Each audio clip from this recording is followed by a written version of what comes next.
she's ready, now it's time. A Boston girl who knows true crime. She got cash, attitude, gonna put you in a dark mood.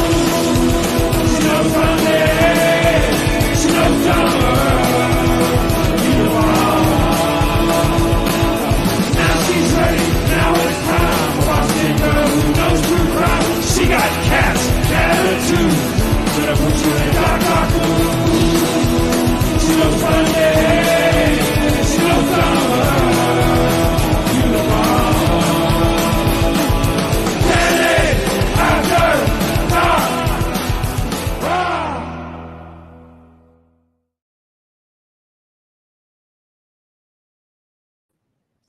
Hi, and welcome to Danny After Dark. If you're new here, make sure to like and subscribe so you don't miss a notification or a new episode. Tonight is the weekly True Crime and Chill, but there's a little bit of a twist. So, because of everything that's come out today on the Ruby Frank and Jodi Hildebrandt case, we had to just put the other notes to the side and do just a show on this tonight because there's so much to unpack. And then tomorrow night, so you guys will technically get a Danny After Dark two-nighter. Then tomorrow night, Beckham, if you're around, we will do what we plan to do tonight, but we'll do it tomorrow. So that will be the plan. But Beckham, how are you doing tonight, hun? I'm hanging in there. I'm not sure about the world. It seems like the world is on fire with everything's going on today. I mean, you're telling me this story. There's all kinds of chaos around the world. Possibly a fake princess lady finally showed her face today. Missing, what's her name? Kate Middleton. Oh, Princess Kate? Yeah, she finally made a statement. Yeah, but she came out and she said she had cancer, but a lot of people think it's not real. But anyway, besides all the world on fire and everything, I'm hanging in there. I'm sorry for being a little bit late, everybody. I just had to get my little coffee, so I appreciate it. And Danny didn't get it. She should have got it for me pre-show, but I had to get my own. So. Oh my God, his Wi-Fi must be acting up. Sorry, guys. I guess it's just going to be me tonight. No worries. Keep it up. Keep it up. You are one click away. Yes, you guys know how punctual I am. I had to wait here for Princess Beckham, but nonetheless, we are here. So, a lot to unpack. This is going to be a emotional, very high charge. I expect everybody in the chat, I expect y'all to be just as angry as we're going to be tonight talking about this. And yeah, it's going to be a lot, but just administrative stuff first. If you are not already liked and subscribed, please do so. If you are not following me on Instagram, The Danny After Dark, and as well as TikTok, The Danny After Dark, make sure to do so because I will be posting kind of breaking things there, especially on Instagram as the week goes on.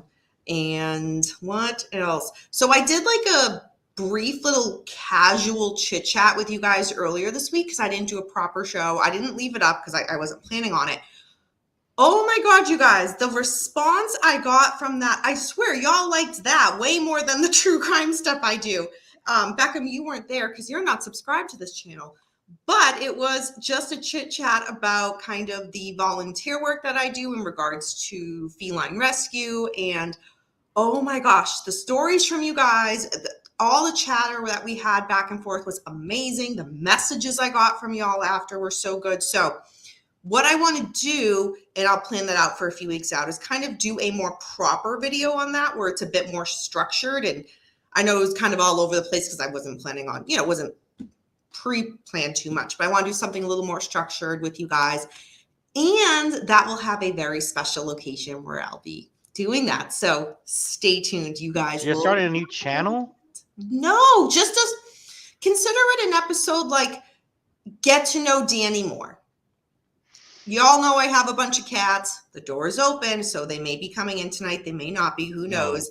But yeah, just like I get so many messages about like, hey, you mentioned you volunteer. What do you do? Or so on and so forth. So I was like, oh, well, let me just come on and kind of briefly chat about it with you guys. You love seeing my cats. So let me just kind of say how I got into doing Maybe they'll get you to they'll get you. volunteer work and made me the crazy cat lady that I am today. So yeah, so I'll do another, as Kane says, the kitty cat show. So I'm going to do a bit more of a structured one, and that will be at a very special location. And I'm so excited for you guys. Like, stay tuned for that. So I'll keep you posted. Anyway, before we dive in, hello, everybody. Hello, Camilo. And I know I'm butchering your name every single time. I'm so sorry. Good evening, Renee. Shout out to my girl, Renee. I was at the hair salon today, and she messages me that all the stuff just came out. So here I am, like, you know, when you gossip with your hairdresser, then I'm like, hold on. Like, woo. So yeah, thank you, Renee, because my God, there's a lot to unpack. Let's see. Kane, hello. James Watson is not hitting the like button until I prove her. Who? One step away from getting the boot like Beckham is. Hello, Chris James. Welcome. Shelly, of course. Hello, my dear. Let's see. Kat, hello. I just didn't know you were starting a new channel. I'm not starting a new channel. I'm just doing an episode of, like, consider it like a get to know Danny. Just a get to know Danny. There's more to me than just true crime. A meet and greet? Oh my God. You know what? Who wouldn't be there? You, because you wouldn't know what's happening because you don't subscribe to this damn channel. So keep it up, buddy. Keep it up. Time Traveler, hello. Good to see you. Knuckles, the Better Paul, Mermaid. Thank you. Thank you so much. Where's the Better Paul at? Huh? Oh, there he is. Oh, the Better Paul is here. He is certainly here. Oh my God, thank you. I cannot take the credit. My hairdresser, you all know I have curly hair. She will blow dry and straighten it out. So yeah, it's quite long when it's straightened out. Oh my God, it's super long. But yeah, so I gotta credit her for that. But thank you. Still love you, Danny girl. Yeah. You'll see if you feel that way when I keep when your boy keeps making jabs at me, and I got to boot him from this channel. Special location, Starbucks. No. Did you have foil in your hair today? I sure did. Let's see. Oh my God.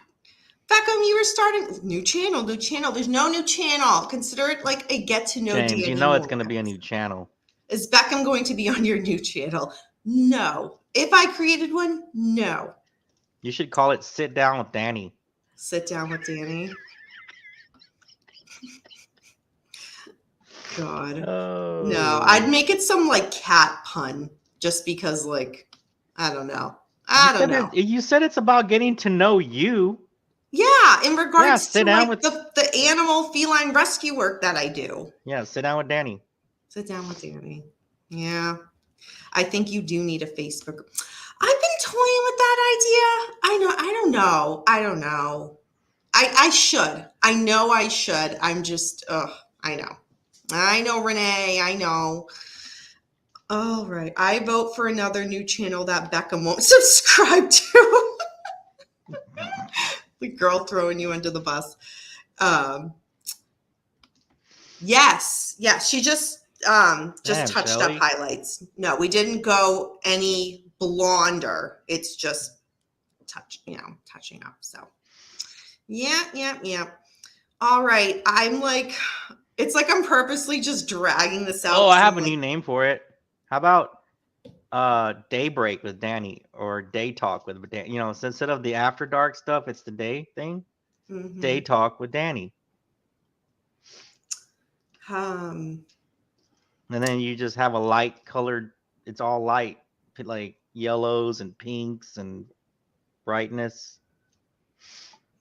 You know, I'm not sure how I feel about taking that type of advice from a guy who has the TV in the back and a candle going. And every episode, I fear, God forbid, that something's gonna catch on fire. You know, every episode with you. You must have like a discounted Yankee Candle. I swear to God. Dude, I have one right now waiting when that one runs out. It's right next to it. It's waiting in the wings. Oh man. All right, you guys. All right. I'm enjoying this light pre-talk because we're gonna get into it. We are gonna get into it. I think the way I know typically when I go over like the cases that I talk about with you guys, I kind of read the whole thing and then it's like, all right, let's talk. There's a lot here. So that's not possible because you'll be listening to me talk for like a half hour. We ain't doing that. So what I think the best thing to do is kind of to break it up in sections and then kind of talk with you guys and see where y'all heads at, what we're thinking, and go from there. So yeah, Renee, this is a lot. This is a lot. So 1 second here. We got the other Liz is messaging me. Oh God. Hi, Liz. She has me on the big screen at her house and sent me a picture. How does the candle look on the big screen? Oh God. How does Liz, what the hell did you do? I have to, wow, Beckham, I'll have to text this to you. The lighting on the TV is very nice for you. Told you. It is very nice. Liz can't message because Oh, she's right on the TV. Never mind. The Liz, how you doing? How you doing? Beckham, say hi. Hi, Liz. All right, Liz, I'm putting my phone away. So, what is this? You should make Beckham get your name tattooed on him so he always spells it right. Oh God. All right, enough of that couples vomiting stuff. All right, you guys, Ruby Frank and Jodi Hildebrandt. We have talked about this in prior Danny After Dark episodes. I'll give the briefest of in a nutshell kind of as we hit each section. I know this is a case that involves obviously child abuse, child neglect, you name it, it's happened. We will not be getting into the nitty gritty of what happened. If you guys want to go down that path and research, feel free to do so on your own. There's just no reason to kind of dive into that right here. You guys get the gist. I know depending on the case we talk about when there's kids involved, it's a very sensitive subject and it does, I know a lot of you guys as we're live in the chat are just like, this is uncomfortable. So it's at a minimum. So keep that in mind. But again, if this is something where you kind of want to know what exactly happened, feel free to research it on your own to get a bit more information. But for those of you who haven't heard these names or haven't heard us cover it before, in the briefest of nutshells, YouTuber, that was a cat hissing in the hallway for the record. So yeah, this is going to be great. So YouTuber Ruby Frank, she was a former family vlogger. She had pled guilty recently to 4 counts of aggravated child abuse and was sentenced to 4 terms of 1 to 15 years in prison. She had a business partner, Jodi Hildebrandt. She received the same sentence in district court. So the thing is, where they are in Utah, there's a maximum of 30 years. So even though they got these 4 terms of 1 to 15 years, it's only a maximum of 30.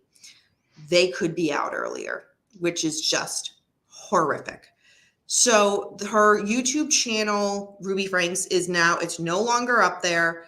But when she did have it, she was very, to say harsh in her parenting style is putting it mildly.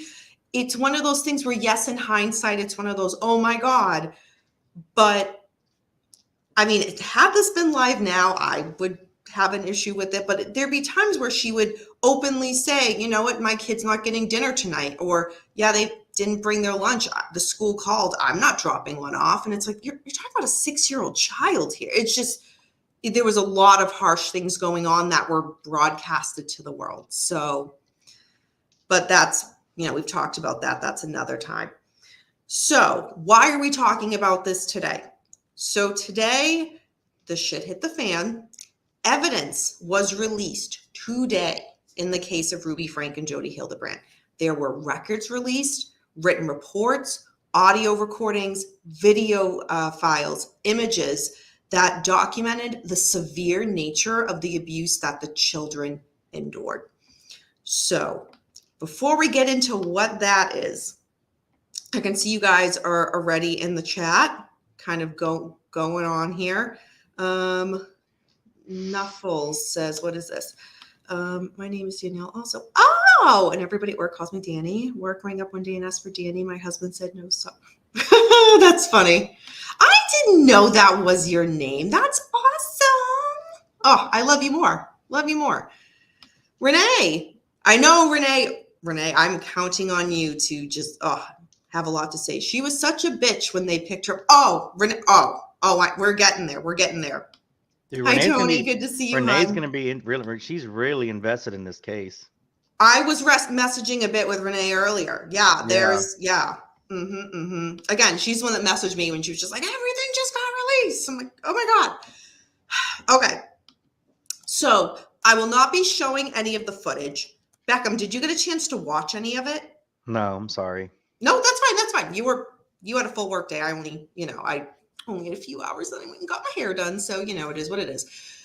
So you guys, after this live, because don't leave, you can look for it for yourself. It is everywhere right now, where there's, again, body camera footage that was released the moment that Jodi Hildebrandt opens the door to where she lived. So she was dressed in shorts and a sweatshirt, holding a phone to her ear. So this is basically after the shit hit the fan with the child going over to the neighbors, which we'll talk about that in a second. So she's on the phone. And again, this is body cam footage. You could see it now. She just has this attitude. And the first thing they're saying, get out of the house, exit the house. And she's like, I have my attorney on the phone. They basically push her out of the way. And she's like still on the phone. She has this stunned look on her face. And it's like she knew. She knew one of the children escaped. It just says it all. It was infuriating to watch. She had this look like, you just shoved me. There's a child involved that was just, it's horrific. It's horrific. There is Ring camera footage of the little boy, the son, who escaped and went to the neighbors. And you hear the 911 call. The poor boy, you're hearing on the camera and you can see him. They're saying he's thirsty. He's hungry. He's clearly been bound, duct taped. The neighbor says he's emaciated, clearly malnourished. And right away, he knows where this kid is from because the police say, who's the parent? And right away, this is Jodi Hildebrandt. Ruby Franke. And the wife of the neighbor, you can hear her. She's like, call the police. It's just heartbreaking. It's absolutely heartbreaking. But if you want to see that footage, it is out there. And there's a lot of different footage here that we're going to go through and talk about.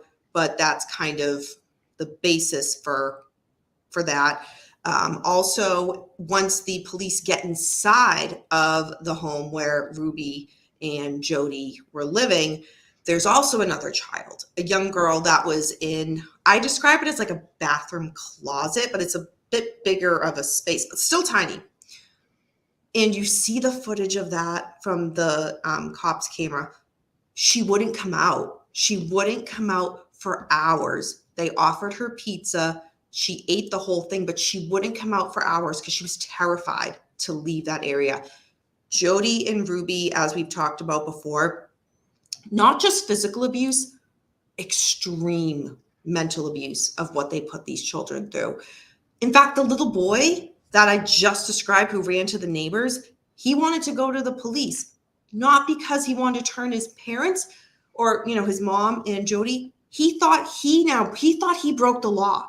That poor little kid thought he broke the law because he was hungry and thirsty.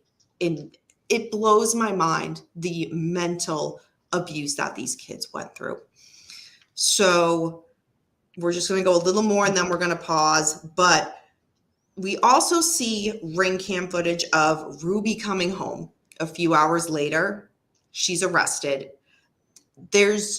Watching the footage, there's no sense of panic that I could see of, Where's my children? Are they in danger? Which would be the average parent's response. But no, because she already knows. She already knows. There's footage that was released of Ruby. She's now at the police station. She was brought in for an interview. It was about a 3-minute interaction at most, in which Ruby was mostly silent. When, you have to ask from the detective's standpoint those basic questions. So they ask, do you live in the area or do you live in the northern part of the state? Again, a basic question that she can answer. She just gives them a blank stare. One of the officers, she just says, basically, I can sit here and wait all day. And then Ruby responds with, I'm going to wait till I have a lawyer. So that ends the interrogation. Mm-hmm. We're going to pause right there before we get into the next section of what was released. So I know I just gave you guys a little bit. So Beckham, I know I described the footage. You weren't able to see it yourself, but what are your thoughts so far on this?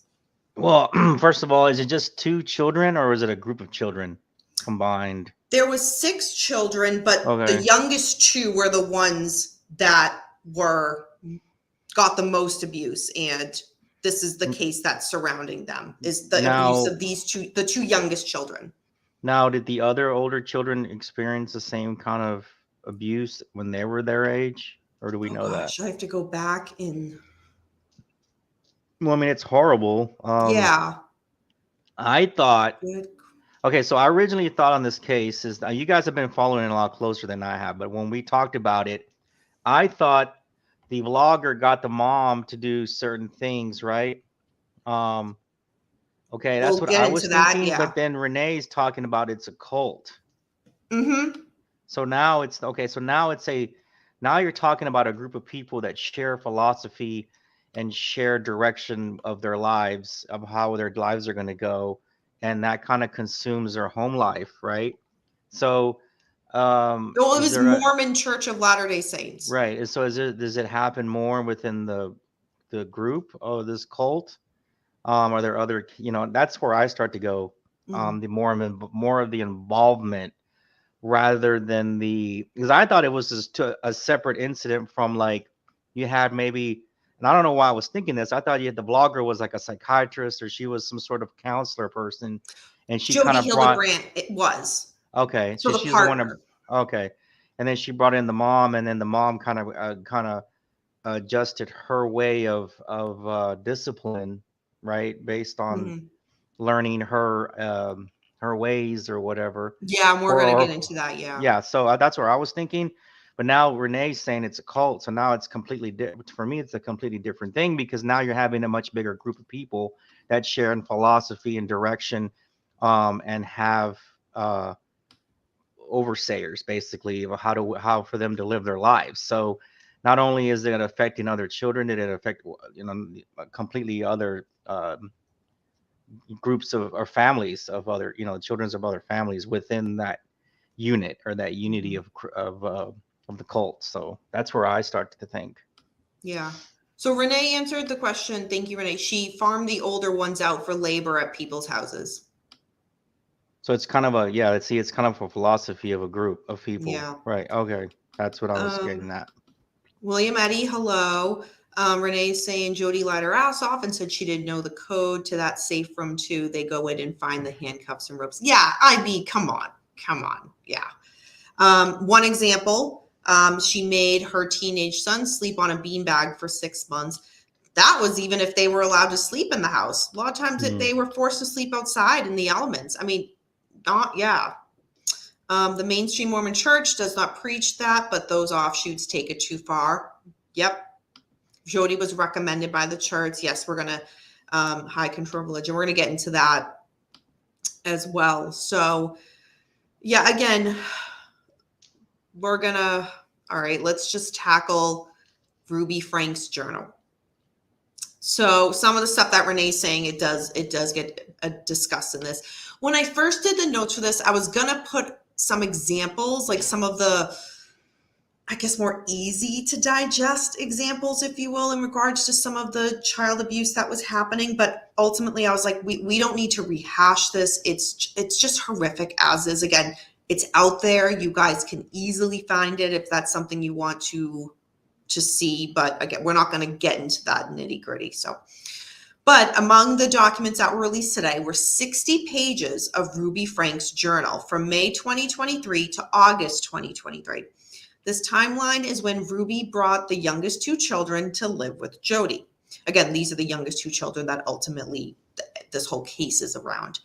So the final journal entry was on August 25th, 2023. Just to note, that is 5 days before Ruby and Jodi were arrested.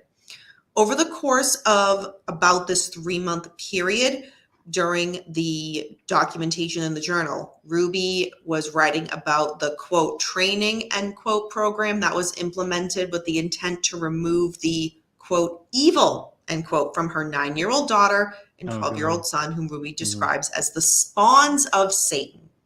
Yes, she's describing her 2 young children as the spawns of Satan. So this was kind of leading a little bit into what Beckham was saying earlier. But Ruby also described the program as a, quote, intervention for the possessed, end quote. Oh, wow. Basically, okay. Yeah. It would strip down a child's world to the basics of beans and rice and hard work. That would be considered abuse, she wrote. But it was, quote, necessary for the prideful child, end quote. In the journals, the program consisted of long periods of exposures to the elements. So I just talked about that. Again, keeping out a lot of horrific detail. Some of the examples are keeping the children outside in the hot sun for hours upon hours upon hours, no water, keeping them in the freezing cold rain, hours and hours and hours, making them sleep outside in the elements, just as a punishment for the most basic of things that did not even deserve that. So that's just a very brief thing. So one of the things that we had talked about in early episodes is that we know that Ruby and Jodi deprived the children of basic necessities like water and food, and they were malnourished and emaciated when found and discovered. Again, there were signs that they had been bound. And when I say they were withheld and deprived water and food, we're not talking about you misbehaved tonight, go to your room, no dinner for you, which still would be horrific. But no, we're talking about days upon days upon days of no food, no water. You don't just become emaciated for missing one meal. So keep that in mind. So, all right, we're going to do the quick pause here before we get into the next thing that was released. Okay, there's going to be a lot of that because so much got released today, you guys. And I'm just trying to break it up into kind of manageable sections. So, all right. Comments so far, Beckham, on the journals? Well, it kind of gives it's definitely, since everything's already been decided, it's like post viewership into what they were doing or what they were up, what they were doing, what they were up to. Now it'll be interesting to see if, and maybe Renee can attest to this or answer it or talk about it. Because they've been formally charged and all that kind of stuff, and now all their stuff's kind of been put out there for everybody, for the whole world to see. Will this change any outlooks? Possibly, maybe move it in a direction of changing the way they do things. And actually, it's kind of weird, but I'm actually directing this towards Renee because she seems to have experience with it. So it's kind of, it would be interesting to see, like don't do, you know what I mean? You know what I'm saying? Like, don't. If you're gonna do this type of, if you're gonna treat your children like this and have this type of behavior and it be encouraged and all that kind of stuff, would it possibly start to shift in the direction of more, more of a safe haven for that? And as parents, you're supposed to provide that safe haven, or try to, for your own kids, right? For your own household, for your own family. But it just seems like they have a different outlook on things. Especially the religion aspect of it, because that's what it usually, or that's what it just seems to be revolving around, the abuse. So yeah, and that's one, as we kind of go through more about uncovering some of the stuff tonight, and even during the trial, there was this whole sway in kind of flow of, was was Ruby consciously, how do I put this? I'm just going to use my own words. See, here. they're not taking any accountability. accountability Oh for it. no! Right? Oh God! We'll get That's into even some of the worse. statements we're going to get into tonight. That's Stay even worse. tuned. Oh, there you go. That answers my question. There we go. It's even worse. Beckham, I wish if this wasn't as horrific as it is, we'd be on to the next case right now. But no, this needs to be discussed because this was a YouTuber who put a lot of this stuff out there for years and years about parenting advice. And here's what I do. And yes, I withhold meals and stuff. People, I don't think, realize the severity of the abuse, or maybe some people did. I never saw the channel, so I can't speak, but it sounds like some of the people that a lot of this stuff was out there, and yet it happened. But it's really gonna affect the kids, and sadly, they're gonna have trusting issues, not only within someone's gonna try to get close to them, maybe a friend or another family member, or even as they get older and go into relationships, the intimacy part of it, they're gonna have trusting issues big time. Well, it's one of those, and probably other, but for sure, because you can't trust your parents, Yep. Issues around food, there's going to be long-term issues because of this. Oh, 100%, you were spot on. What was I going to say? Especially your mother, man. The mother's supposed to be the one that nourishes you and, all that kind of stuff. Yeah. Is the more caring of the two. You know what I mean? The man, the dad supposed is to be more, the nurturing one. Right. You're right. The dad is supposed to be more of the, what do you call it? The protector. Authoritative, right. Protector. Yeah. That type of, yeah. And we're going to get into the dad. Oh, I know what I was going to say.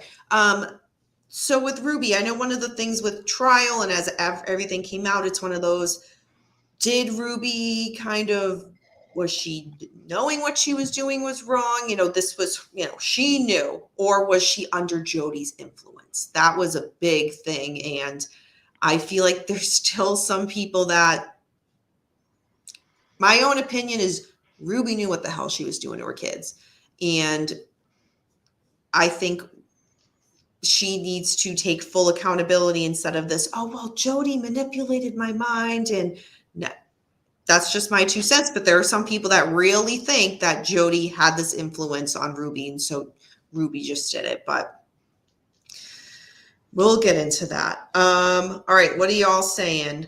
Okay. So Renee's talking about when the kids were outside exposed to the elements. Let's see. So here's the deal. Even the main church does weird stuff. My husband saw exorcisms in their house in Mexico. They don't talk about that stuff. Did the kids, at least you're talking about when they were outside? No, Renee. Yeah, they got sun blistered. The kids were brainwashed to think this was for their own good. Yep. That's why when the police came for the kid and that for both of them, the young kid who escaped thought he was going to be going to jail because that he did something wrong. Yeah. Right. And then the girl in the closet wouldn't come out. She was too afraid to come out. The police are there. You're safe. You're fine. She wouldn't come out for hours. But as they continue to grow and see how it's supposed to be right, and their minds develop, and they'll develop more rapidly as they're in the older teenager, as they grow older, it's gonna be a complete different mind shift, and just realizing what they had to go through, and it's gonna be a complete it's a nightmare. It's gonna be a long time, unfortunately, before they can move a lot of trauma before they can move forward, and that's gonna start with trust issues.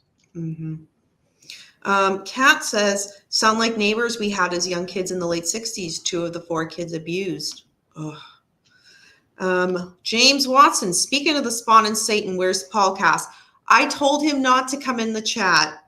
There were some topics that he's very open that he does not want to hear. One of them is the kid stuff. So I told him, don't come in the chat.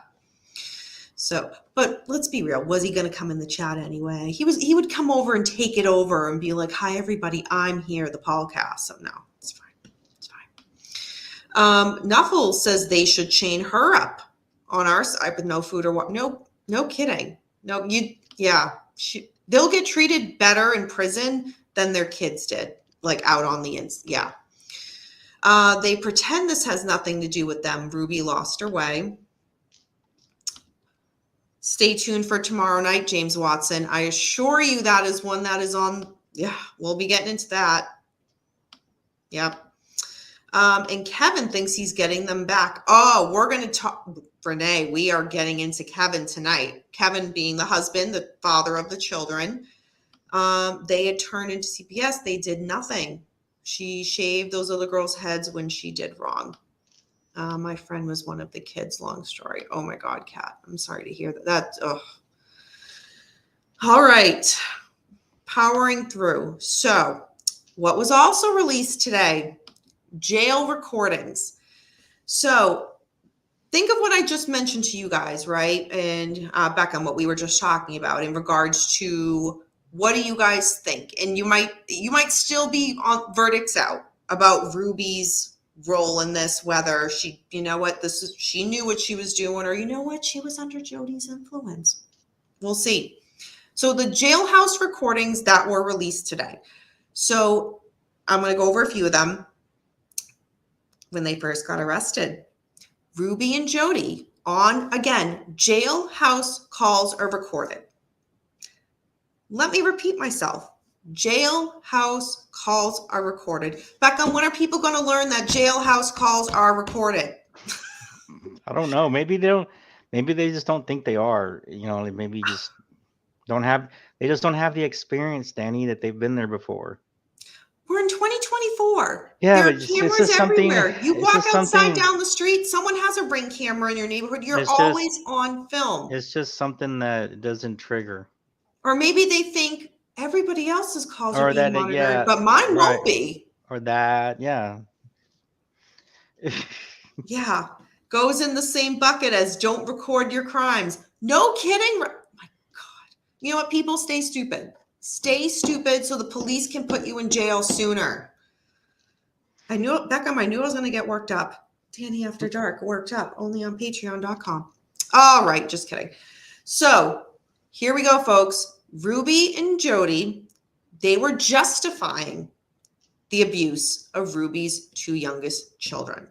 So now they're arrested. They're in jail. These calls are being recorded. They are justifying the abuse of the kids. Ruby called the prosecution, quote, a witch hunt, end quote, while Jodi was emotional in one of her jailhouse calls. When I say emotional, am I saying regretful, crying? What did we do? What did I do? What did I contribute to? No. So what she's crying about, quote, nobody wants the truth. Now it's abusive to make a kid sleep on the floor. It's abusive, or it's abusive to, it's ridiculous. It's ridiculous. You can't even raise your kids anymore, end quote. That doesn't sound like somebody who's being tearful and crying for the kids, more of crying for yourself. Mm-hmm. In another call made the day after her arrest, Ruby spoke to a man. He was not identified by name, but it was thought to be her estranged husband, Kevin Franke. And again, we're going to get into Kevin Franke later tonight, I assure you. The man told Ruby that her children are in foster care and he plans to fight to get them back. So what Ruby said is, quote, adults have a really hard time understanding that children can be full of evil and what it takes to fight it, end quote. She also said, quote, you've seen what it takes to fight evil. It's not the person you're fighting and can look like something it's not. And you've been there. You know that, end quote. It doesn't stop there, folks. In another call, Ruby is heard expressing concern for Jodi in distress and feeling that they are both misunderstood. I'll repeat that. They are expressing concern that they are misunderstood. They're not talking about the kids. I, me. That's what's happening in these phone calls. They are misunderstood. So clearly, Ruby and Jodi are the victims in this.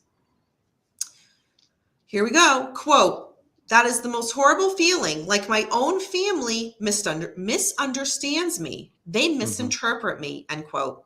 Ruby also said, quote, and poor Jodi, they misinterpret her. They misunderstand her. She puts her neck out there and on the line for people, and then they get mad at her. I mean, it is just horrendous, end quote.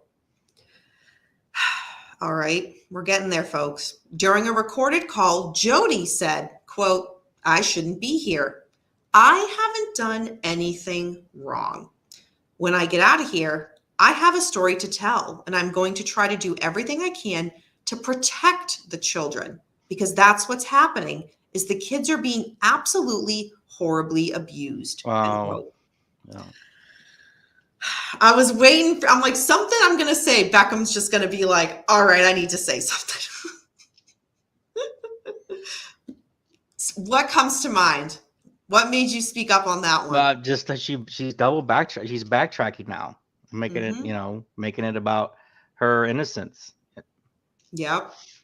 I have a story to tell. I didn't do anything wrong. Right.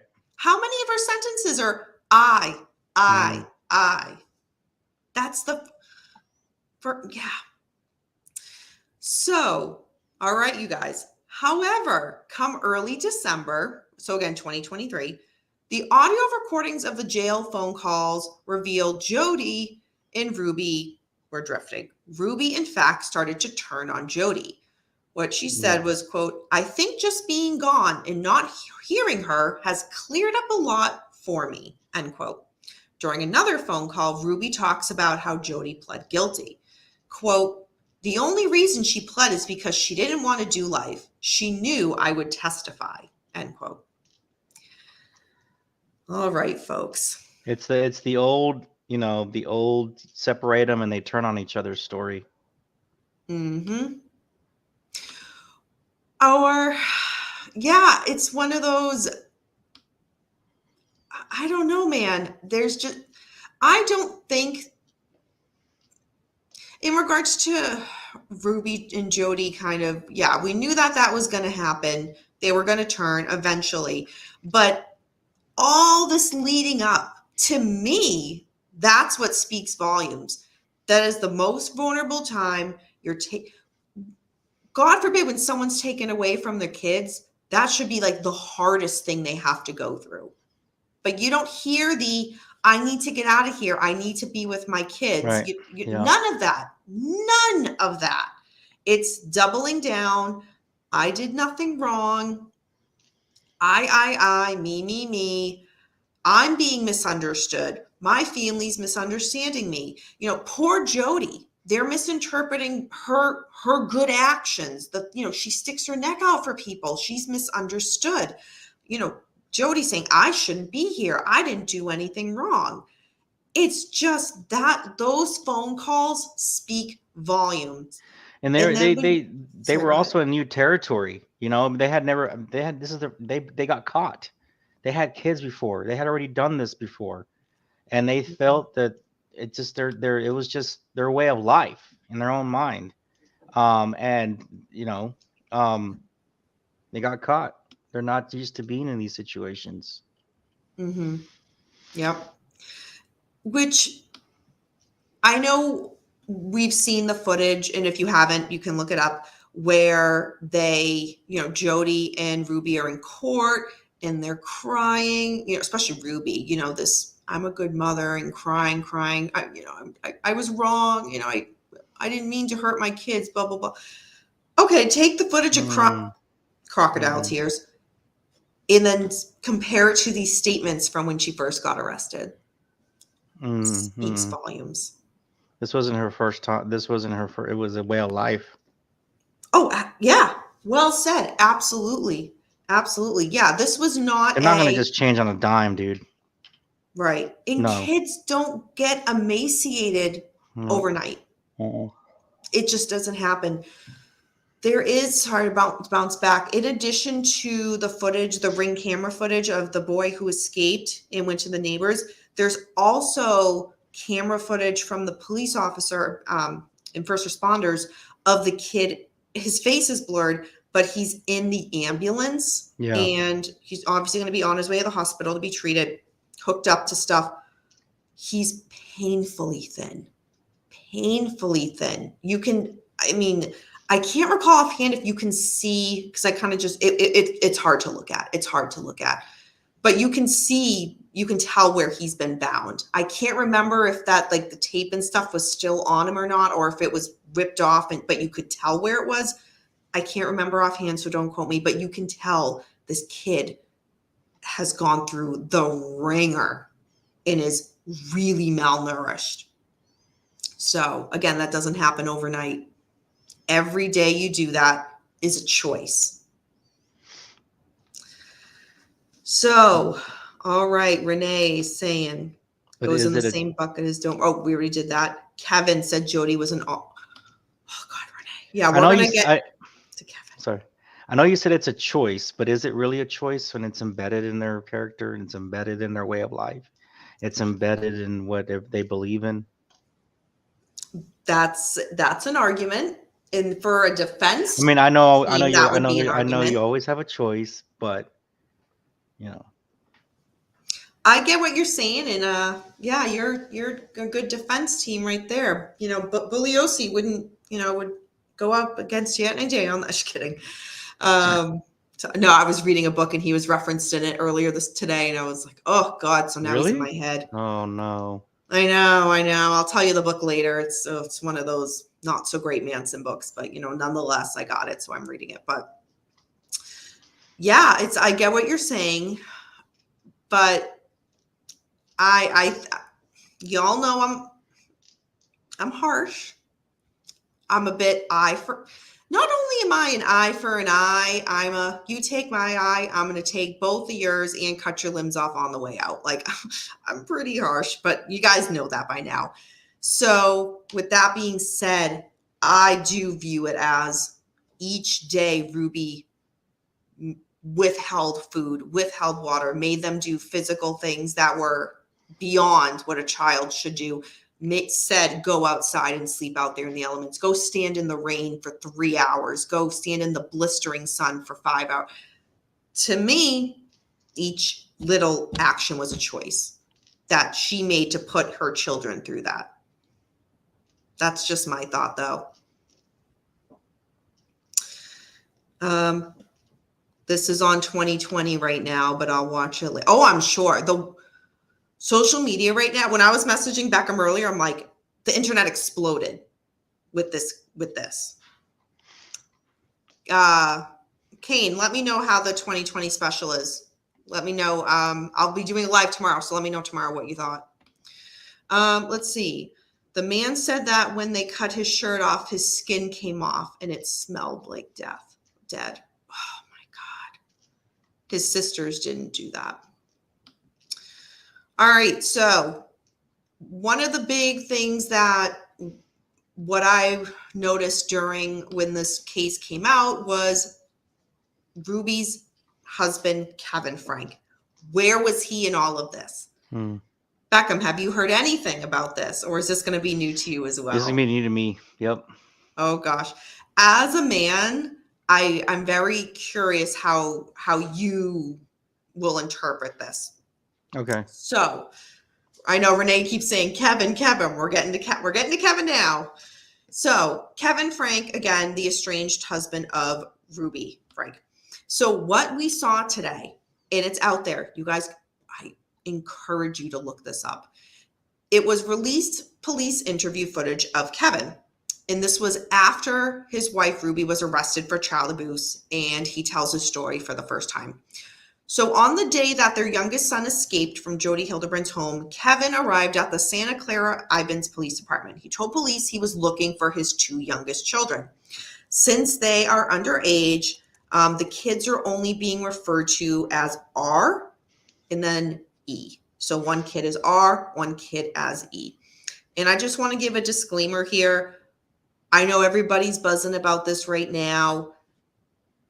And, I just have a little platform here. I understand that. But I'm really hoping people are responsible and don't dox these children don't do the, I know who this kid, yeah, this is the name of the kid. They went to school with my kid. Or eventually down the road, if they want, I just want to know doxing. Doxing's not cool in general ever, but I just hope the media, the community, everybody just look at Renee. Their names are already out. Of course it is. That sucks. That sucks. I will only be referring to the kids as R&E. So when Kevin came to the police department, at that time, police were unclear of his involvement in the case, which makes sense. That's the father of the kids. The kids are emaciated. What's going on? So they did consider Kevin a suspect, and he was questioned. So body camera footage shows Kevin revealing the answer to the question being asked by the investigators. Where was he while his wife and Jodi abused R and E in the summer of 2023? Kevin explains to police that he was not living with Ruby and the children at the time, and he had no contact with any of them.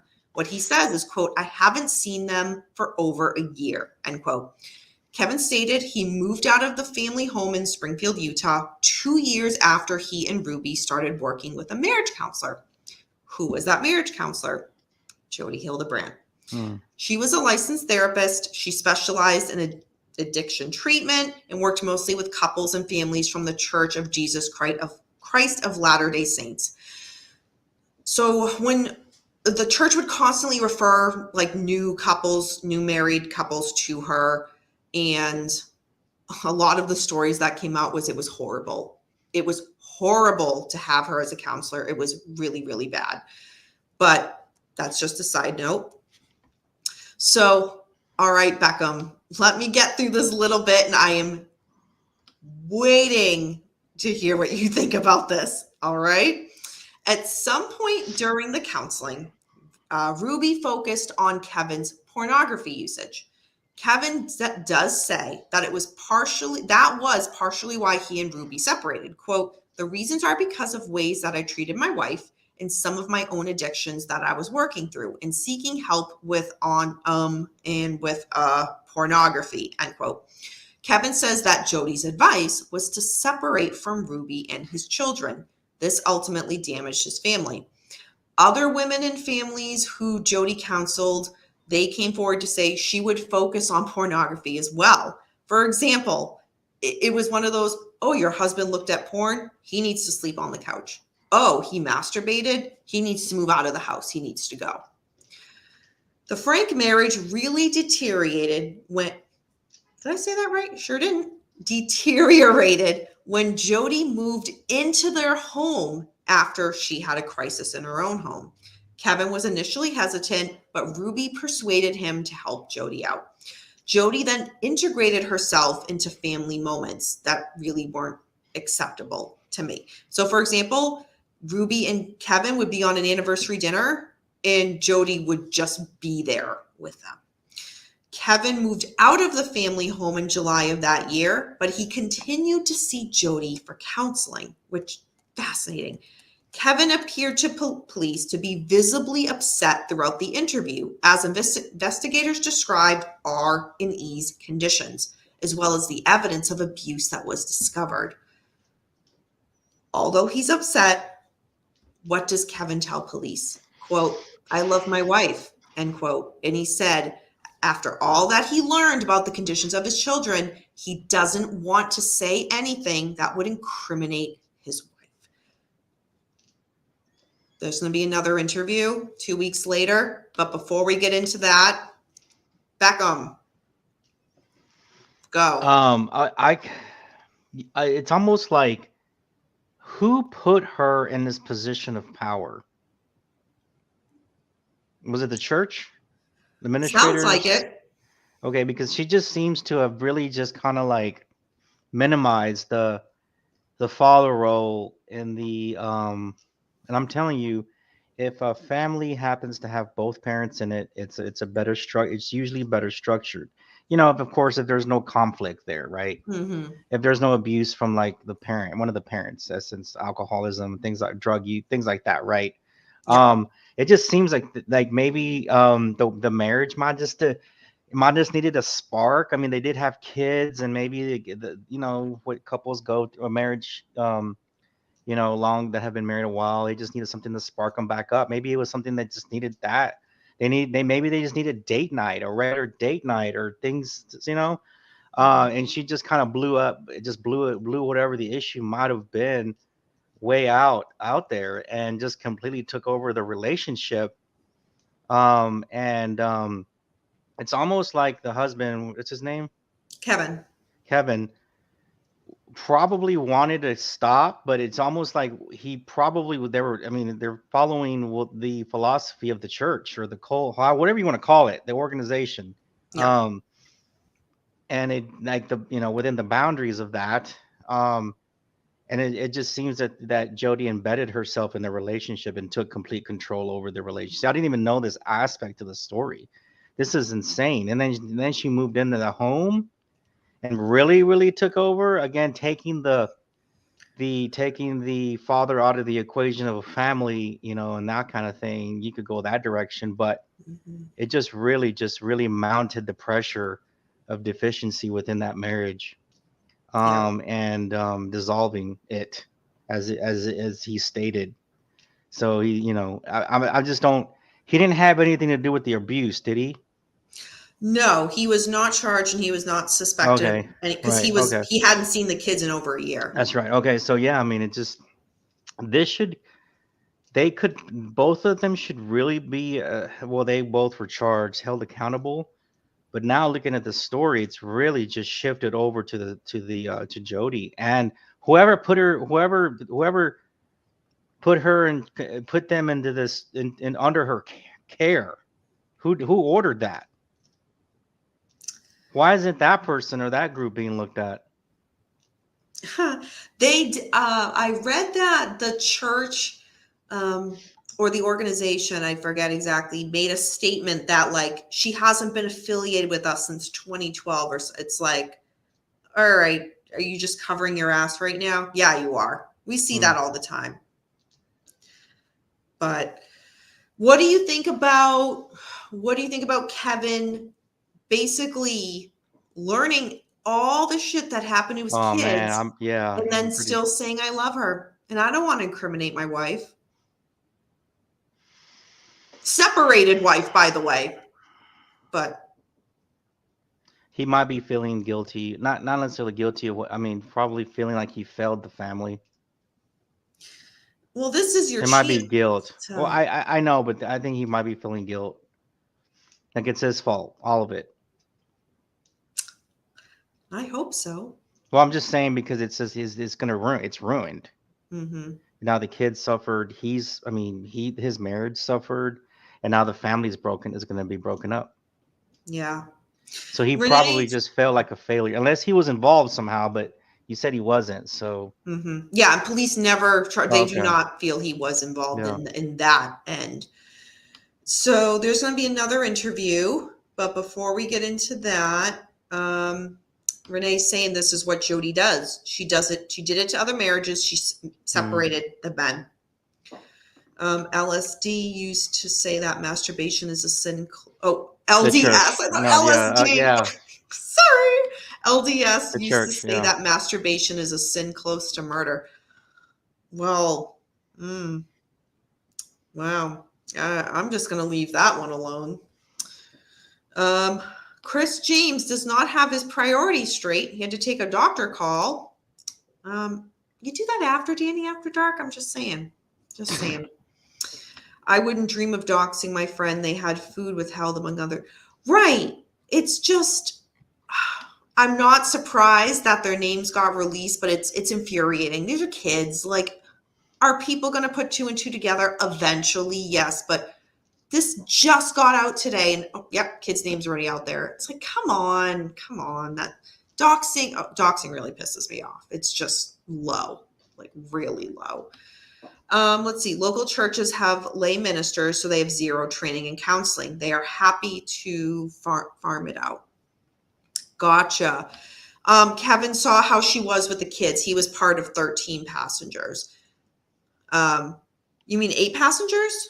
I thought it was 8 passengers was the YouTube channel, because the 6 kids and then Kevin and Ruby. But either way, he was part of the YouTube show. And then there was a shift when, from what I read, because again, I never saw it personally, when Jodi moved in, Kevin eventually was no longer on the show and he had moved out. It was 8. Yep. Thank you. I'll accept this apology this one time, Chris. Come on. I know masturbation is a sin. Go figure. Beckham. I mean, we could do a whole show on why that's bullshit. Just kidding. For that, go over to Patreon. What am I supposed to do if a kid starts kicking me? Well, you don't Laugh do it about what it. Frank did. Laugh about it. James, BYU used to really go after students for massive. Oh, I believe that. I just Didn't the Catholic Church used to go after you for masturbation until the I'm whole not Catholic, so I don't know. I feel like the whole priest thing started really to come out into the light. Yeah. I feel like everybody goes after that. And it's like, come on. But that's a whole nother conversation for another day. So, all right. So where did we leave off? Kevin loves his wife. After being told all of the abuse, he doesn't want to say anything to incriminate her. However, 2 weeks later, after the first police interview, Kevin went to speak to the police again.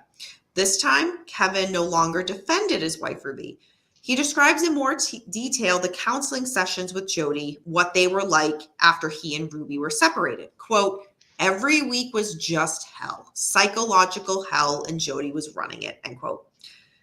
Kevin has since filed for divorce, and he is currently seeking custody of his 4 youngest children. In January 2024, Kevin filed a restraining order to block the sale of Jodi Hildebrandt's house. In the filing, he's asking for restitution to pay for the ongoing psychological care of the children. So, I'm not sure how I feel about that. I find it interesting that, and Beckham, I'll definitely want to hear what you have to say about this too, especially from a male perspective. So, okay, Jodi moves in, clearly kind of separates Ruby and Kevin. They're on the outs, yet Kevin still goes to Ruby for counseling. Even I'm trying to be understanding, but it's like, this woman just put a hole in your marriage, but you're still going to her for marriage counseling. I wonder if she had like Green Day's Longview just like playing the background like on a loop to make him feel really bad about being a loser. You don't talking about the song by Green Day when masturbation's lost its fun? Oh God. Sorry, the light bulb finally went off. She just was making him feel like, she treated him like a loser and made him feel like a loser, and just she broke up. She took the male figure out of a household, made him feel like crap, and took over the life of that family and controlled every aspect of it. Now, granted, if she might have had the backing of the church and all that kind of thing, but so. So I'm like going he was hypnotized by her or something. You eat great minds think alike. I'm going to challenge you on that. Jodi 100% played a huge role in this. However, Ruby is an adult. Kevin is an adult. They both allowed for this situation to, I get it. People go, they need marriage counseling. I get it. I went to school for psychology. Like, I get it. I am very pro therapy, pro counseling. Yeah. I think it's a wonderful thing. I think it's a growing thing. Again, that's what I went to school for. But for Jodi to get in there, and for Ruby to, again, the moving in, the going, like, intimate family moments, she's there. Kevin, you need to leave. Like, and for Ruby to push for that and Kevin to kind of just leave. And I know it's kind of in hindsight 2020, but Kevin made choices. Ruby made choices as well. This was not just all Jodi. She's totally wrong in this too, but do you know what I'm saying? I think they both maybe had a concept or idea of what the counseling was going to do, maybe help them out. Maybe they had exhausted every avenue of communication within the marriage that they felt this would help them, and they wanted to trust the process, but it was ultimately just manifested whatever, that whole giving yourself up to the counselor and giving yourself, and you're right, it's a decision they made. That decision just manifested into a complete chaotic situation, because now not only did it separate them and involve their kids went through that horrible ordeal. And it's just a really chaotic and terrible situation. Yeah. But I mean, yeah, you can put blame on them, but I just felt that and it just seems like to me, like, I want to keep calling him Frank. What's his name? Kevin Frank. Kevin. Oh, that's right. Okay. It's just Kevin who wanted to, like, I don't know, maybe he just felt, and that's what I'm saying. It's like she had him on a loop as or something. He just, like, maybe he just felt that he needed to grasp onto something, and it ultimately was the end of, caused the end of it. Yeah, I I mean, don't. there's no, you have to talk to him about it, because we don't know what his mindset was. I'm pretty. I mean, for sure, the mindset was different. Probably going in, it probably seemed like a good idea. It Mhm. probably seemed something like that was organized. It seemed positive. It seemed like there was going to be a positive outcome. Um, did he really have a pornography addiction? Or maybe, maybe they just needed a date night once a month. Dude, I've been to church to where the preacher has really done a series like this, more modern stuff, not the organized Catholic stuff, the new, whatever you call it, the new wave church Yeah. people, the new stuff, the younger preachers. I've gone to a series, and it just happened to be that I go and listen that day, and it was about couples and marriages and things, like more of the marriages things, that when you have kids, your life gets really busy, right? Extremely busy. The more you have, the more busier you get, right? And especially at certain ages, because they have schools, they have functions, they have this. By the time you got to go to work or whatever, you get home, you're exhausted. You just basically see your partner in passing, right? Whether Mhm. you're in passing in the morning, getting ready to go to work, getting ready to take the kids. In the afternoon, you see each other in passing with all the stuff going on, that you kind of just become. And it happens. It does happen, because everybody talks about it. You got counselors, churches, preachers, everybody talking about it, to where, you need to establish a date night once a month, even if you're too busy, at least once a month. And maybe that's all they needed. Maybe they just needed that encouragement to get back into that relationship between each other, Mhm. um, to bring that unity back together for each other. And it might not even have been his. I mean, he called it himself an addiction. It might not even have been addiction. Maybe he Mhm. was on his phone looking at social media, and saw a girl on, or something, right? I mean, just anything could be transcribed as porn, right? Mhm. But and it might not even have been an addiction. It was just brought out, like Renee said. They make you think that masturbation is evil and whatever, right? Yeah. So maybe they just needed to get unified together, and they probably felt the organization was this meeting with a counselor was going to be a positive thing, an organized thing, and it was going to work out, and they just were swept by it. Yeah. And then they felt guilt. Maybe he felt guilty, like, man, I gotta listen to this lady. It's for my family, it's for my wife. I just gotta do whatever she said. And some, I think I've read or seen it where some men get caught up in that they want to fix it. They want to fix things. So they stick and they do whatever it's necessary to do before their family. Mhm. And you're like, well, maybe I am an idiot. Maybe Like that song. She had that song on a loop from Green Day. You made him feel like a loser. You know, you got to listen to me because I know I'm right, and you're the loser. You're the one that's addicted to porn, and when he might not have been, right? Yeah. I But mean, yeah, he acknowledges, yeah, like you said, he has some type of addiction, but where their religion views it very differently, exactly right. what does that? He might have just looked at a picture on his phone of a girl in a bikini or something. Who knows? Yeah. Yeah, and Right? I mean, that's right. And a it's just minor detail in this. I mean, it well, plays a I know, part, but I'm just but saying. But yeah, but they felt they went to counseling that they it to was going to address be it. to address whatever communication. It's usually communication issues, but and like I said, maybe they had exhausted everything in their relationship that they felt they needed help.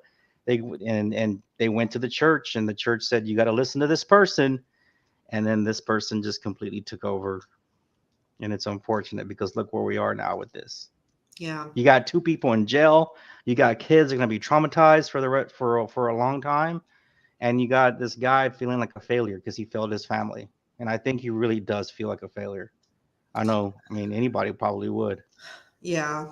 And It's his only sentiment left, I mean, put the kids aside. His relationship started with his wife, and then the kids came after, right? So yes, he feels for the kids and all that. Put that aside. But his only sentiment left, I think, of anything worth anything in this, the only probably positive in anything, yeah, he loves his kids. He's gonna help fix that and all that. But the only thing left positive in this whole thing is maybe that little string of love that he still has for her. uh, I'm just saying. I know, it's one of those. Do you see what I'm talking about though? Yeah. Yeah, I get very torn from that because I feel like I'm like really trying to choose my words right here. Yes, I think parents need to have a united front and all that, and I, you know what, I don't have kids, and I'm a cats not kids person, but I can't imagine like a a spouse choosing their spouse over the kids. It happens all the time. It Mm. happens here, but it blows my mind. It honestly, every single time it blows my mind. It's like you find out, and we're using this case. Hey, I've heard women say that their kids or whatever like are their love of their lives over their husbands. Hmm. I mean, And I've like, heard it from that direction. yeah, I'm just talking about like like a normal, healthy, Household. You're talking yeah, about where household like, or you know what, should the relationship? needs of the kids be? It's tough here, where Kevin is being told all of these things his wife did. Hmm. It blows my mind that he's not kid focused, he's wife focused, and that really bothers me. Really Well, bothers me. that's where it started from. Remember I that. know, but And I'm not trying to defend him. no, I know, but you're I'm making an just saying. excellent point I'm saying because that's where it stemmed from. this happens all the time. So this is Right. not a And unique he case. can't It's fix just it. I'm outside looking in and Right. I'm like, what the fuck? And he can't. A man is brought usually taught to fix it. Don't show emotion. Fix it. And this whole thing stemmed with his wife. Hmm. Yeah, to be to be fair, it involves a religion. It involves Right. And that right. We're talking. there's What I'm religion coming involved. exactly where I'm I'm coming not from an is just expert in that. yeah. Where I'm coming from with giving my own or just my opinion on it. I'm excluding the religion aspect of it Yeah, no, because it's there could yeah. have been a not a force because that's the spirit. I'm talking like what do you call it? Like a put like the push. Like Renee said, he should have gone to the bishop or right. Mm-hmm. Yeah, like there's not a force in the sense of like anything not visible, but like more of a directional um by the organization or by the church basically saying, you should abide by these rules that we made, that we have here, and do what you're told. And you're being told to go visit this lady. Yeah. Do you see what I'm saying? Yeah. And to be fair, like, I mean, I just went on a rant a little earlier tonight about, again, I went to school for psychology. I'm very pro therapy. And especially if, people need marriage counseling, they need that little checkup, that little tune up, that little, let's just get past this hurdle. No one goes into that situation thinking this person might have bad intentions. This person might try to wiggle their way in and just mess up it. Like this is not the norm in everyday therapy situations. I mean, clearly here, Jodi did a lot of wrong for a lot of couples. She is not the norm. You would question the Catholic. Yeah. I mean, I'm just saying, like, right now, if you really knew what this, I'm just going through the Catholic. Yeah, I'm Catholic, and it is what it is. I still believe in God and everything like that. And I still go to church when I can. But if you knew what the U.S. government, the CIA's involvement with the Vatican before World War II and everything that's happened there, you would question it. You would question, is it really religion, or is it just a man forcing his hand of power over people? You would question it. You see what I'm saying? Yep, so it's absolutely. Almost like, right, it's almost like they were pushed into this thing, and it was they listened. Yeah. So a little bit behind in the chat with you guys, but let's see. Chris James says, Danny, did you see the body cam videos released in the ring cam of the boy going to the neighbors? Yes, I did today. It is absolutely heartbreaking. So that is Cosmo. That is, in case he typically doesn't come in here often. He's the one that got sick this past weekend and had to go to the emergency vet. He's fine now, but that's Can you say his name? Cosmo. Does he know it? Yes, he knows his name. See where he goes. See if he came to you. That's what I was trying to see. He doesn't typically come in here. It was funny. What was the other cat? Leia. But she was checking behind the picture frames. Oh, God. That was funny. Ruin it. Yeah, that actually she was like right now. I didn't check it before. I guarantee that was her that did that. She was like, what's behind there? She's like, how can I mess up mommy's set? Let's see. That house was bought with ill-gotten gains. Give the money to the kids without Kevin getting his hands on it. Yeah, I want to talk about that in a second. It's one thing to say masturbation is a crime, but you could lose your education at BYU. Jodi got in trouble before giving her clients personal information to BYU in the church. She was their snitch. Wow. She lost her license in 2008. I know I put this on the screen earlier when you spoke earlier, but Chris James says, good job, Beckham. Hi, Barb. Watching in the chat, watching the documentary. I didn't know there was going to be a documentary night in 2020 when this all came out. So I'm curious what you guys think about it. Let me know tomorrow when we do another live. That was, Renee mentioned that. Beckham, you said earlier, Kevin should have confessed to the bishop. Another example, she put cayenne pepper in his wounds, then put tape over it. It's one of the things she did. You have to understand a woman cannot get into the highest level of heaven unless her husband whispers her name through the veil. He has the priesthood power. See, I don't know anything about that, Renee. Religion is the bane of humankind. It is, complex religion. Kane, I'm glad I'm an atheist.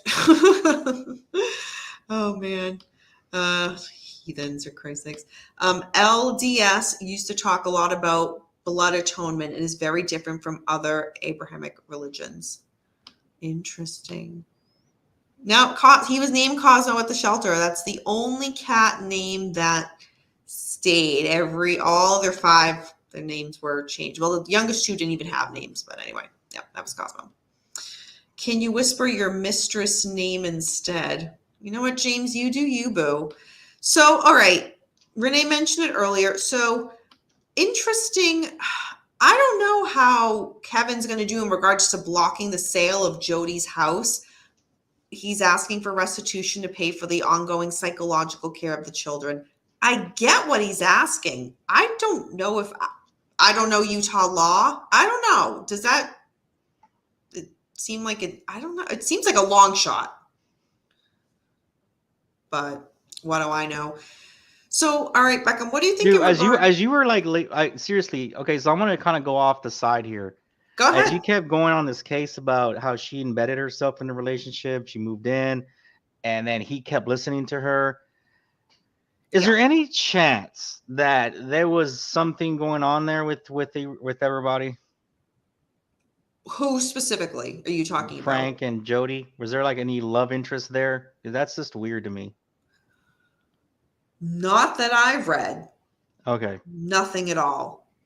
Because he Nothing at just all. kept going to her after the whole situation. Even in what, January, she was still listening to her, or Right.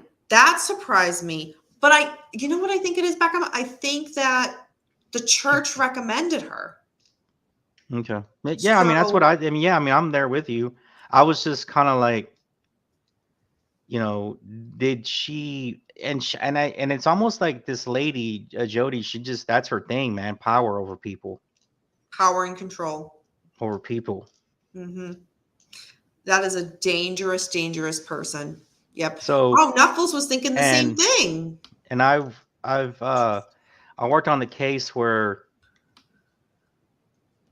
um like a school administrator had that principal.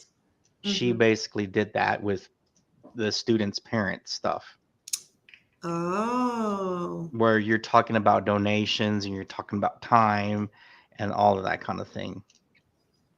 interesting. Interesting. My mind didn't even think that. Yeah, I still don't think so, No, but no, no, no, and that's fine. But I'm talking about that. That's who she is. yeah. See, you That's know my what? My analysis. mind My actually, analysis. it's That's interesting you my say that. analysis. My Yeah. mind actually went to, and it never came out, so I don't think my mind went to what if Jodi manipulated Ruby into some Sure. type of relationship? Well, it wouldn't have been a love interest or anything like that. I'm not saying that. I'm talking about her for her own power and control Hmm. over. That's what I'm saying. I've worked on a case where the principal did that. Yeah. She controlled the parents. She embedded herself in their livelihoods. She would do with all kinds of stuff. Yeah. Mm. It's just a power thing. Yeah. That's where I was gearing towards, was like when as you were talking about that, I started to notice a trend, and I started to when you I don't think it was yeah, I don't think they were like lovers or anything, not women, not a thing like that. I'm talking about the Jodi, that And Frank, or yeah, sorry, Kevin, um, yeah, no, that the psychiatrist lady was that's her Jodi. deal. That's her Jodi, that's her deal. Yeah. Control. Renee, they were too busy bastardizing the scriptures. No, we're gonna give you a star for that, Renee. I mean, everything you've said tonight has been spot on, but yeah, I like that one in particular. Mhm. Yeah, that's what I thought. It was Jodi and Ruby. So, oh gosh, we're coming near an hour and a half, man. So Kevin, as we learned, has since, as I mentioned, filed for divorce, and he's currently seeking custody of his 4 youngest kids. Renee, I want to hear your opinion in particular. Do you think he's going to get custody of those kids? Beckham, what do you think? It's a state to state thing, Very depending on the true. state of law, the state of Utah. They're gonna have to really dig into what his role was. Why was he gone for so long? Why did you leave him in that capacity? Why? They're gonna. I mean, this is a yeah. They're gonna really, and if he already felt bad, they're gonna make him feel even worse, because they're Mm-hmm. gonna really question his ability to control his home. Mm-hmm. He's the man. Remember that. That's how the courts look at it. Mm. Where were you in that year? Well, what Renee was said, where? Yeah, where were you in that year? I mean, did you provide for your family financially? Not only financially, were you there to support? Where were you on the weekend? That kind of thing. yeah. And then they'll have to make a decision if it's a good thing for them to move back in with him or for him to get custody. I did see that. I watched that today, Chris. Let's see. Renee says he could if he's in good standing in the church. It's high profile, so they may avoid the noise. See, like, okay, so he did provide support. He did provide support. If he's in good standing with the church, like, again, the church, like, they have, yeah, right. Oh my God, that just is infuriating. That was one, Renee. That's one of the things I was going to say is because this is so high profile. There's a lot of eyes are on it right now. I think, yeah, it's going to be a little bit. Oh wow, she said. I was going to say that she like it wasn't. Isn't there laws? Renee says the church runs Utah. She's right. Oh, okay. Yeah, Renee's right. Then I don't know. It's up to them. It's frustrating. It's very frustrating. I mean, I want whatever is in the best interest of these children because it's one of those, okay, let's say they went into foster. Sometimes fosters can be worse. It's Wow, Renee, that's my husband's uncle was the governor. Wow. Damn. Chris James, would you like a soapbox to stand on to make a? And I was just saying, because well, I mean, according to the laws, there's laws, but if the church runs it, man, what can you do? All right, you guys, we unpacked. And if this Frank guy or Kevin Frank guy has any like male friends away from the church. And they're probably like, dude, get it together, man. You're the man. Like, figure this shit out. I doubt he has any. I'm just saying, you know what I mean? Like, I bet everybody there's involved. Like, dude, if you have to go fight somebody, knock some people out, man, or I don't know. Like, it's your kids, dude. Look at that. Not a chance. Yeah, there you go. Not a chance. No, it's right. I bet everybody within that community is involved. I mean, like Renee says, the church runs Utah. So to find someone who's not involved, I feel like that's in the church, that's gonna be more rare. Yep. I don't know. All right, everybody. We threw a lot at you tonight. There's a lot to this. Yeah, I'm glad we did. Look at this, an hour and a half. Only one case. I knew this was gonna happen. So it didn't even seem like an hour and a half. Wow. I know. Well, because when you're with me, it's just so now go listen to the Green Day, Danny. Oh God, I know the song. So yeah, it's again, if you guys want to deep dive more into this, feel free. The footage is out there. The documents are out there. You can easily find it online. I mean, it was really easy to find this afternoon. By now, it's like probably in a million more places on the internet. So easy to find. Y'all, tomorrow night when we do another live where we do a proper true crime and chill and talk about a bunch of cases, let me know what you guys thought about this 2020 documentary. I'm curious what you guys think. And feel free to say, Danny, yours was so much better. It's okay. I know. I'm just kidding. All right, Beckham. Thank you for joining me for this. I know it was very last minute when I was like, put everything else to the side. This is what we're doing. So thank you for being so flexible. Yeah, your enthusiasm just radiates. Oh, thank you. This was good. I thought you were reading the chats. No, I was talking to you. My bad. Thank you. Yes. Oh, yeah, you'll be joining me tomorrow night, and it was interesting. Yeah, for sure. Yeah, awesome. So stay tuned tomorrow night. Another true crime and chill, but it will just be the one where we cover a whole bunch of cases, and it will not be this intense. So thank you, everybody, for sticking around.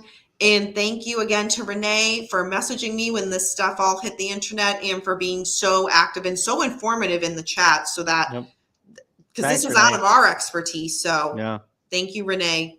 You're a rock star, absolute rock star. And thank you, everybody, for joining. Until tomorrow, everybody, remember, good night. We don't live in darkness. Darkness lives in us. Bye, everyone. And thank you, Beckham.